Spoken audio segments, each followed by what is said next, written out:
How to share screen on Zoom meeting. Hey everyone, welcome back to the channel. If you are new here, don't forget to hit the subscribe button and turn on the notification bell to not miss any updates.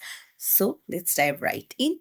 First things first, open up your Zoom meeting and then just go to the share icon on the bottom with upward arrow icon green in color, and then you can see various options. You can choose to share entire screen.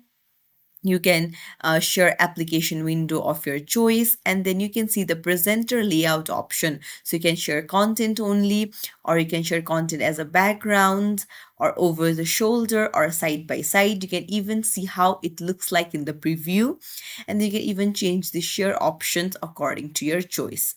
And then after you're done, you can just hit share. It's as simple as that. If you found this tutorial helpful, don't forget to like and subscribe to our channel. Thank you for watching.